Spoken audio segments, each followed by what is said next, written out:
Afternoon, friends. Welcome to today's Light and Darkness reading.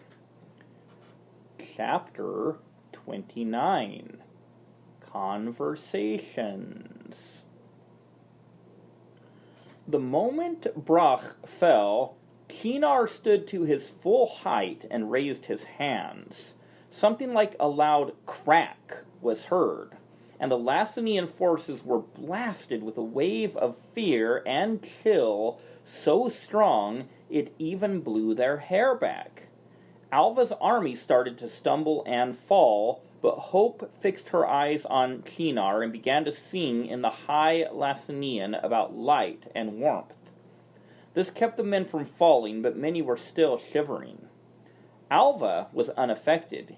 He stood and looked at Kinar. When Broch had gone out to meet Alva, Kinar had organized the forces at the head of the pass into a line of defense well behind the command post. "Your general is dead," Alva said.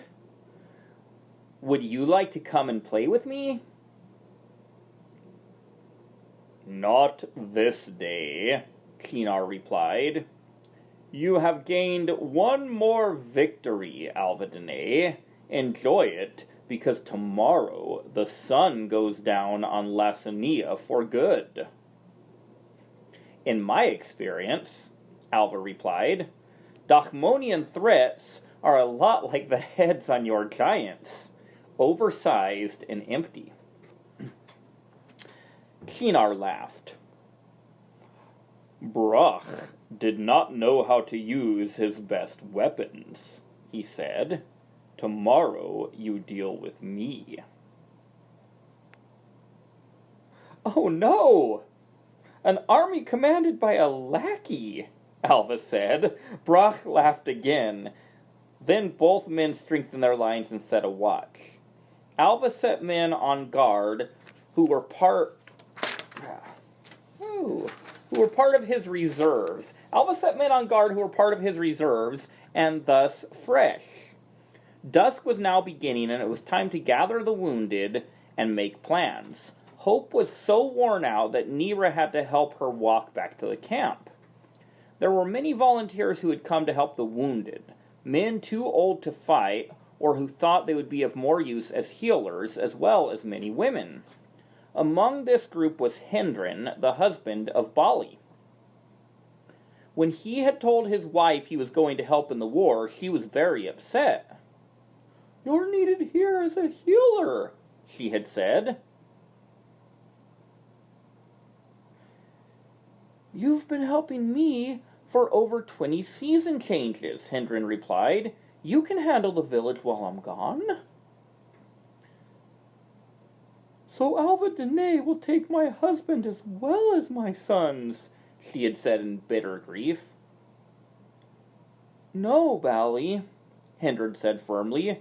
"If you lose your husbands or sons, Dachmon will have taken them. Alva is trying to keep them from taking all the husbands, wives, sons, and daughters in the kingdom." "Alva speaks, and everyone is ready to throw away their lives," Bali had burst out through her tears. "Why do you all have to run after him?" "Because we believe in the light. We believe in him. Alva fights for the light, and we believe in the light too. If Alva fails, then the light kingdom will be lost in darkness." "I know," Bali had said. "I just wish he could do it without taking my husbands and my sons." "Every wife and mother wishes that, Bali." So it was that Hendren had come to the front and was placed as one of the chief healers. This night would be the busiest of his life, and it would present challenges the like of which he had never seen before. As the wounded were gathered, the soldiers who had fought that day finally got a much-needed rest. Though Philor was a great warrior, he had not fought that day, but had spent the day preparing hearty amounts of food for the fighting men at the end of the day. Salia had been helping him until Nira had pulled her away, but he had gotten plenty of other help. Most soldiers ate and went to their tents immediately to sleep. They would need their rest to be ready for further battle on the next dawn. The Special Army was less tired, however. They had joined the battle later in the day and were still filled with excitement over their decisive routing of the giants of Abeceron. The generals would also have to postpone their rest to have a council for the next day. Glandair and Severian of Aknon had both had a good day. Great warriors, they had patiently waited for their chance to fight, and both had played an important part in the day's victory. These two men found a table where they could sit and talk over mugs of ale and bowls of hearty beef stew. The stew had chunks of steak from Braccia, as well as healthy portions of potato, carrots, and celery.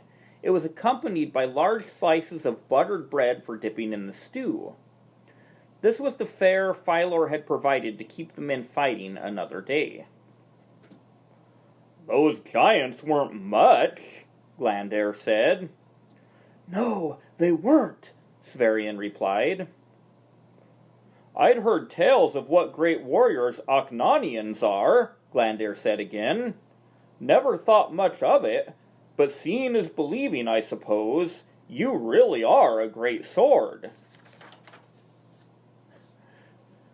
"Not great enough for my liking, but it'll do," Severian replied.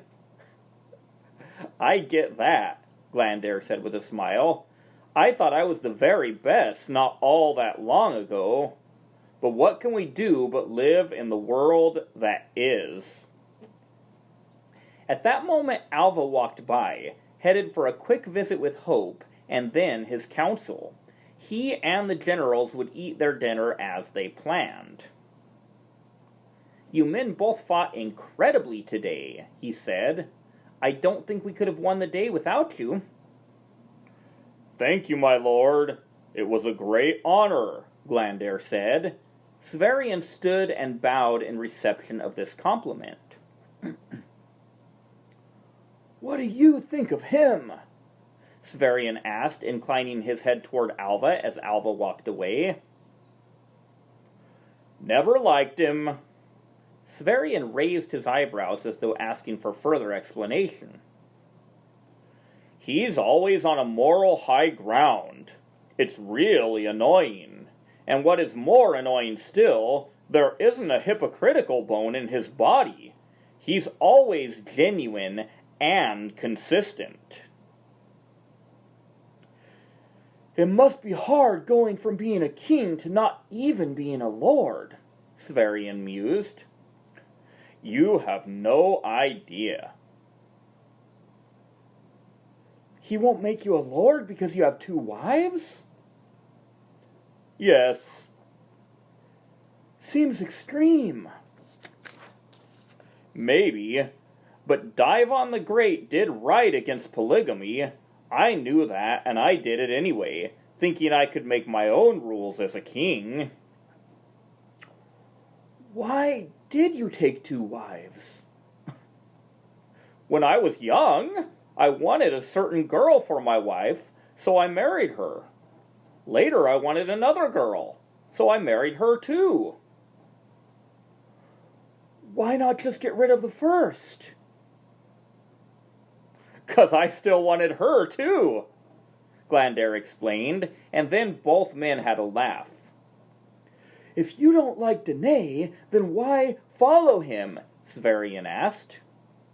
"I'm a very imperfect man, but when it comes down to it, I do believe in the light.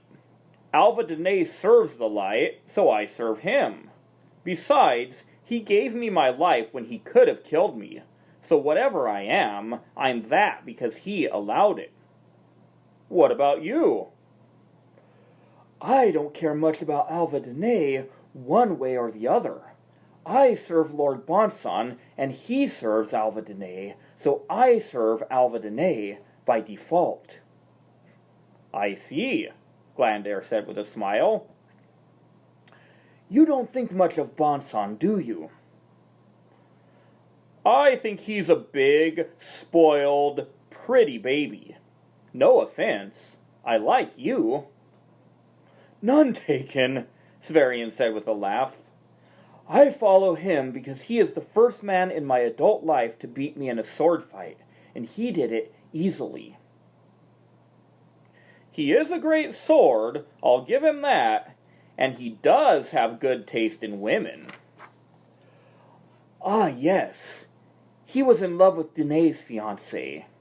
I heard a rumor that you once tried to take her for yourself. Yes, I did, Glandair smiled. But I wasn't thinking about her.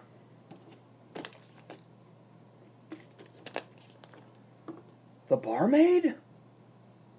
Lady Hope is all light, that's for sure. But that Salia is all fire. Sverian looked surprised. Well, a woman like that has her uses, I suppose. What exactly is that supposed to mean? Glandair asked. Have I offended the sensibilities of Glandair, the polygamist? Sverian asked sarcastically. I may not be Daivan the Great, Glandair replied, but I did marry both my women. I certainly don't have any use for whatever it is you're talking about. I apologize, Sverian said. And what do you think of Prior the Mighty? General Prior is exactly my kind of man. I think it is very fitting that he was made a lord, and if I have to serve under anyone, I'm glad it's him. You think you could beat him in a fight? A sword fight? Yes. My sword against his axe? I'm not sure. In a hand-to-hand fight? Certainly not. They say Danae beat him hand-to-hand. Danae beats everyone at everything. My father used to talk about Danaes like they were some invincible, mythological beings. I thought it was silly. I'd say, come on, they're still just men. But I've never seen a man that can do what Alva does. Do you think his luck will ever run out? Glandair shrugged. Sverian got a new twinkle in his eye. And what do you think would happen if we fought? Hard to say for sure, Glandair replied with a smile. But I'd put a pretty hearty sack of gold on myself. How do you figure? Well, I gave Alva Danae a pretty good fight. And Alva Danae beat young Bonson after a pretty good fight. And as I hear it, Bonson beat you pretty easily. I think that stacks the odds in my favor, but we can test it out after the war is over if you want. For sport, perhaps, Sverian replied. But by then, I suspect even men like us will have had our fill of killing. When Nira had gotten Hope back to the camp, she was the first to be given food. Eating helped her regain a little strength. While she ate, Alva came by to see her for a moment before his council. I don't have much time, he said, but I wanted to let you know that I love you and that you are amazing today. You saved us all again. You did some pretty amazing things yourself, she said. I've never seen you fight angry before. My father always said it's okay to use anger in a fight, on occasion, as long as you don't let it make you sloppy. Brock went after you. It was the wrong move. I used anger to go after him. I did get sloppy, though. I pressed in too far. It worked out in the end, thanks to you, Pensor, and Prior. Did it frighten you seeing me angry? I don't know why killing angry would be scarier than killing calm. It was just different. It's an ugly business. I know. Should I be at the council? I don't think it's necessary. I can fill you in later. But I'd better go. As Alva turned to go, Hope called Alva. He turned and she said, I love you so much. I love you too, he said with a smile, then went on his way. Nera insisted that Hope go to bed immediately after dinner because she would be needed at dawn, but Hope refused. I need to go to the wounded, she said. They have many fine healers, Nera replied. Not like me. They need me. Nera could hardly argue. Well, just remember, she said in acquiesce, that you must sleep tonight. Tomorrow would be a disastrous day without you there. The healing tent was situated at the back of the camp, farthest away from the enemy. It was a gigantic tent, and it was filled with wounded soldiers. As Nera helped Hope there, the wounded men felt their pain subside and their spirits rise. Hendren came out to meet her. I am so glad you're here, my lady, he said. We're doing what we can, but the wounds are overwhelming. I'm just here to help, Master Hendren. Tell me how best I can. I think you know better than anyone, he said with a smile despite the grave situation. Start with the most urgent cases, she replied. Take me to each man one by one. Why is there a horse here? She suddenly asked, seeing a well-bandaged but barely breathing steed lying outside the great tent. That's Lord Bonson's horse, Hendren replied. He insisted on him being brought to be seen by you. A little unreasonable, I think, when there are men dying. Maybe, but he loves that horse more than anything, besides Thalia, more than himself, and maybe even more than Alva. Hope went over to Lation, put one hand on his wound and the other on his head, and began to sing softly. Don't go to sleep. You are loved. Stay with your master. You are loved. You'll run again. You'll jump again. You'll eat again and carry your friend. Don't go to sleep. You are loved. It was you who kept your master connected to this world. Where would we be without you? He needs you now like he needed you then. This means we all need you too. Don't go to sleep. You are loved. As she sang, Lation's breathing grew stronger and his painful grimace subsided into a look of contented pleasure. He gave a soft neigh and then drifted into a contented slumber. That kind of sleep is okay, Hope whispered. You'll see your master soon. Then she looked at Hendren. Don't judge me, she said. You've spent your life healing goats as well as men. Now take me to the soldier who is most badly wounded. I wouldn't dream of judging you, Hendren said as he led her into the tent. One by one, Hope began to visit the wounded men. If they were bleeding, she laid her hands on the wound and the bleeding stopped. Her presence removed most of the pain the men felt, and her touch took away whatever was left. She would sing softly to them and tell them how much they meant to Alva and to her. Hendren silently wished he could have such a gift for healing, but since he could not, he was very glad she joined them there. He continued to give stitches and tonics while marveling at what he was witnessing. When Bonson first returned from the battle, Thalia ran out to meet him. She leapt upward and threw her arms around his neck as he caught her and wrapped his strong, blood-stained arms around her. I didn't know you could jump that high, he said, after he had held her close for several minutes with her feet suspended above the ground. Me neither. I have never in my life had a reason to jump before. I'm just so thankful you're still alive. I'm thankful you're alive, too, after you stood down that cavalry charge. You amaze me again every single day. I don't want to let you out of my sight, ever again. Maybe you can get that stool and join me for the battle tomorrow. You think you're funny, but I'll do it. Me and my big mouth. But Hope may need you tomorrow. I don't want to be with Hope. I want to be with you. I know, but the important thing is that we win. Besides, I need to lead cavalry charges tomorrow, and I haven't taught you to ride yet.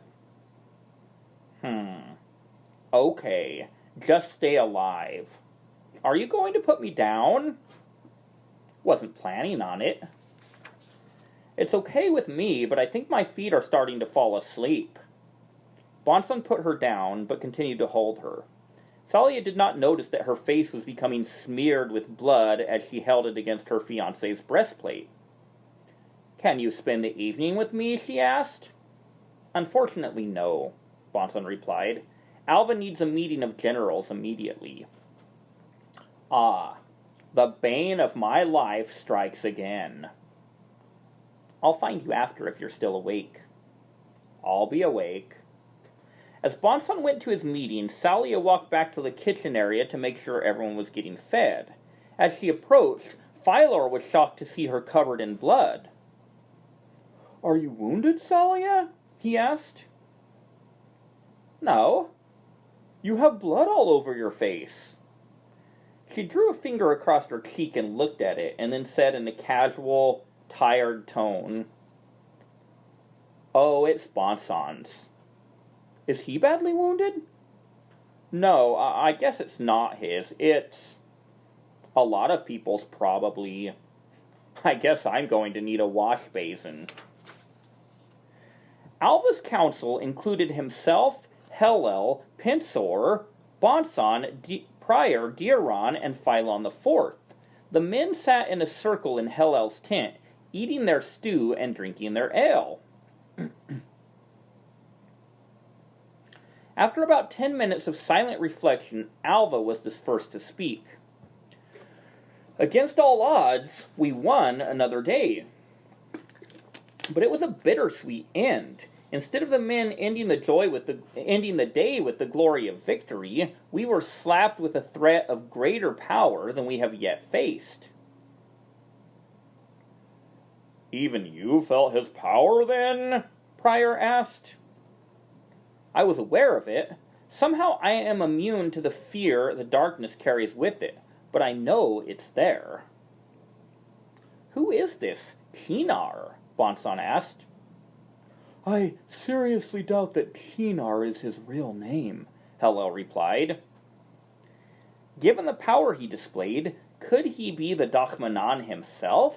Alva asked. I think it's highly unlikely, Hellel replied. The Dachmanan seldom appears, but they say he is a very old man. Not weak, but old. My guess is that this Chinar is actually Prince Matarin, the Dachmanan's son.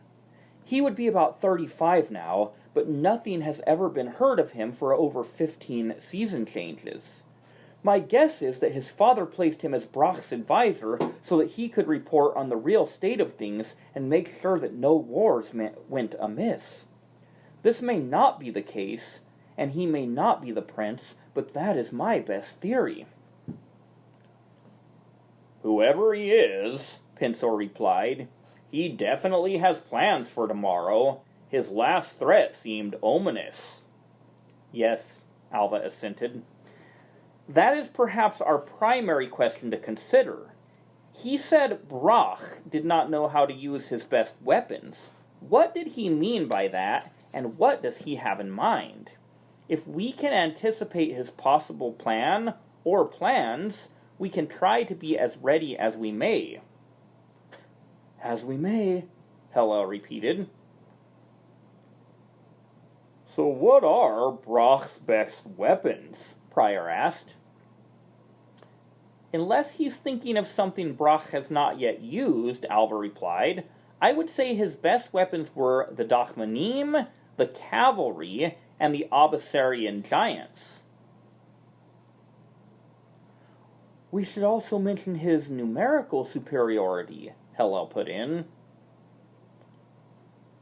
We certainly did thwart Brock on all those fronts, Pryor said with some satisfaction. And Brock was pretty sharp, too, Alva said. But not as sharp as Alva Dene, Pryor said. Alva Dene made a pretty big blunder today, and a lot of men died who didn't have to, Alva said. Without that blunder, Brock would still be alive, Bonson said, and every man in the army is proud to die at your side. Don't worry, brother. I'm not feeling guilty. My father always said mistakes are made in battle, and there's no benefit in feeling guilty, but we need to learn from them. He never made any, Pinsor said. I know, Pinsor. I wish he were here to guide us now. I didn't mean it like that. You're doing fine. I don't think he'd be doing any better than you are right now. Like Bonson said, your mistake won the day for us. I just thought it was funny when he talked about mistakes, when I never saw him make one. We won the day because your army took advantage of Brock's attention on me, and Pryor was smart enough to bring in the special army at just the right moment. Everyone worked together, and it was a good day, Hellel said. But right now, the issue is tomorrow. Did Brock really spend all his best cavalry? Bonson asked. Or could there be more? I think he did spend all his best cavalry, Hellel replied. But I'm sure there is a lot more cavalry if Chinar wants them. I'm thinking he has some plan involving the Dachmanim, Alva said. If he gets them within arrow range, Pinsor said, Chad and Shiner's men can take them out, even with the armor. They have special arrows your father designed that can pierce a breastplate. I'd like to think he's that stupid, Alva replied, but I don't. I don't know how he'll use them, but they are his best weapon, and I think he'll use them for more than just driving his men. I agree, Hellel said. Brock has spent a lot of men, D'Ron said. A lot more than we have, and really gained nothing. Are we sure they have the manpower we think they have? Based on my best information, Hellel said, Brock has only used a small fraction of his army. Remember that we are talking about the vast and mighty Huron army in combination with Dachman. Alva's father always said, no army has unlimited men, you just have to keep taking them out until you get to the last one, Pinsor said. Wow, Alva said. That's one I never heard. That's 'cause you were never in a war with him. But the truth is, Hellel said, that their sheer numbers make victory practically impossible. No matter how many men we kill, they have more. We can't take them out without losses, and even if their losses are 50 times as high as ours, we will be the first to run out of men. Al-Salah would agree with me. We need to make the best solution we can. Once their army breaches the pass, they can surround us and exterminate us, however long it may last. I hate to say it, Pryor said, but maybe it's time we fall back to Grenvir and make our stand inside strong walls. I'm sure Alva's father left lots of traps there that we have never used. He did, Alva replied, but with our wounded we could never travel fast enough to outrun the army, and I won't leave them behind. Besides, going to Grenvir is essentially giving up. By the time Huron had chased my father there, they would have been so diminished that they could have never taken the walls. This army is much bigger. Like Hellel said, their losses so far are a drop out of a bucket. Once they break in, it's essentially over. Whatever we do, I think it's best we do it here. Once Alva had said this, there was a lull in the conversation, as everyone thought. After a few minutes, it was Philon the Fourth who spoke. Perhaps we are too narrow in the scope of our plans, he said. What exactly do you mean, Your Majesty? Alva asked suspiciously. Not what you think, Lord Danae. I simply wish to observe that if there is no hope for tomorrow, that does not necessarily mean there is no hope, especially while there is a living Danae and a living luminary. Perhaps while we hold them here, you and my niece can flee to the lands beyond the Kuragan Hills. You have a gift with men. You can establish a colony, gather men, and when the time is right, return to drive out Dachmann. You may not be ready in your lifetime, but you can pass the commission to your heirs. Your children will likely be luminaries, and they will certainly be Danaes. They will also be descendants of Divan through their mother. That means that, unless anyone of my house somehow survives, your heirs will have the right to the Lassanian throne. Perhaps it would be beneficial to combine the roles of the heirs of Divan and Mancher into one. Thus, Lassania need not permanently fall. Even if it takes hundreds of changes of season for your heirs to reclaim the kingdom, Dachmann will not have the last word. After Philon said this, there was a long silence. Everyone, especially Alva, looked at Philon with new respect. It was Hellel who spoke first. As a historian, I appreciate your point of view. Your father would be proud of your wisdom and selflessness. However, your plan won't work because you don't know Alva Danae like the rest of us do. Alva Danae always succeeds because he runs. But he runs forward. He never runs back. Surely any great warrior can adapt, Diron said.